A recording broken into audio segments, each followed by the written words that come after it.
देखिए प्रश्न दिया है कि त्रिज्या 14 सेंटीमीटर वाले एक वृत्त की जीवा केंद्र पर 120 अंश का कोण अंतरित करती है, तो संगत वृत्तखंड का क्षेत्रफल बताइए। देखिए ये आपका वृत्त हो गया और वृत्त में 14 सेंटीमीटर वाली त्रिज्या है। ये जो त्रिज्या है दोनों यहाँ केंद्र से, ये दोनों 14 सेंटीमीटर हैं, ठीक है। और उसके बाद कह रहा है इस पर एक जीवा जो है, एक जीवा है, तो यहाँ पर ये जो दोनों त्रिज्याएं हैं 120 अंश पर अंतरित करती हैं। यहाँ पर मतलब 120 अंश के, ये 120 अंश पर कोण पर अंतरित करती है।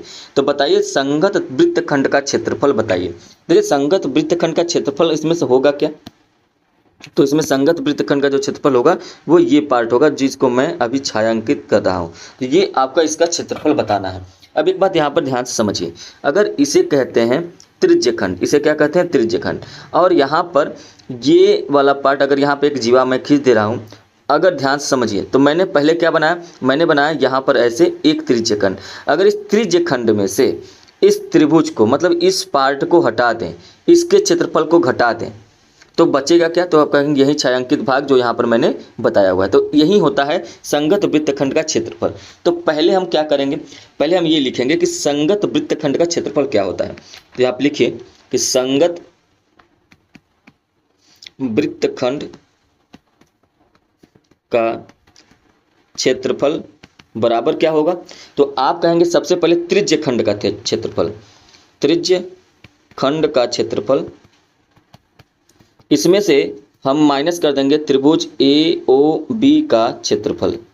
AOB क्या है, ये आपका AOB त्रिभुज है, ये आपका AOB त्रिभुज है, इसके क्षेत्रफल को हम माइनस कर देंगे, ठीक है। अब बात आपको समझ में आया होगा, तो आपको वृत्तखंड का क्षेत्रफल मिल जाएगा। तो त्रिज्यखंड का क्षेत्रफल क्या होता है, तो आप कहेंगे त्रिज्यखंड का क्षेत्रफल होता है पाई आर स्क्वायर थीटा बटे 360। आप इसे थीटा बटे 360 गुणे पाई आर स्क्वायर भी कह सकते हैं। उसके बाद माइनस AOB का क्षेत्रफल क्या हो जाएगा, 1/2 आर स्क्वायर साइन थीटा, ये हो जाएगा। अब आप देखिए त्रिज्या आपका 14 सेंटीमीटर दे रखा है, दिया क्या क्या है, त्रिज्या जो है 14 सेंटीमीटर दे रखा है और थीटा जो है वो 120 डिग्री दे रखा है। तो आपको दोनों मान ये दे रखे हैं, इसलिए आपको यहाँ पर रखना है। तो पाई का मान अगर आप रखें कि ना रखें, ये तो क्वेश्चन में कहा नहीं गया है कि आप पाई के मान रखिए कि ना रखिए, तो ये आपके ऊपर डिपेंड करता है। अगर आपको लग रहा है कि पाई का मान रखने से हमारा सवाल जो है सॉल्व हो जाएगा अच्छे से, दशमलव में नहीं आएगा या किसी प्रकार का हमको नुकसान नहीं होगा कि हमारा सवाल गलत हो जाए, तो आप पाई का मान रखिए या ना रखिए, आपके ऊपर होता है। लेकिन अगर प्रश्न में कह दिया कि पाई का मान दशमलव में रखिए या जो है 22/7 रखिए, तो आपको करना क्या है कि जो कहेगा उसे आपको रखना ही पड़ेगा। तो यहाँ पर मैं पहले अभी पाई का मान जो है रख देता हूँ। तो 22/7 है, तो कहेंगे पाई का मान आपका क्या हो जाएगा, 22/7 हो जाएगा। आर का मान क्या है, तो आर स्क्वायर है, आर का मान 14 है, तो 14 स्क्वायर मतलब 14 गुणे 14 हो जाएगा। थीटा का मान 120 दे रखा है, नीचे क्या है 360 है, ठीक है। ये मैंने त्रिज्यखंड का क्षेत्रफल में रख दिया। माइनस 1/2 आर स्क्वायर है, मतलब 14 गुणे 14 हो जाएगा। अब साइन थीटा है, मतलब साइन 120 अंश का मान। यहाँ पर आप एक बात समझ लीजिएगा कि साइन 90 प्लस थीटा बराबर होता है कॉस थीटा, ठीक है। अब यहाँ पर अगर आप ये करें कि साइन 90 में 30 जोड़ दें, तो ये कितने के बराबर हो जाएगा, कास 30 के बराबर हो जाएगा, ठीक। तो कास 30 अंश का मान कितना होता है, तो आप कहेंगे कास 30 अंश का मान √3/2 होता है।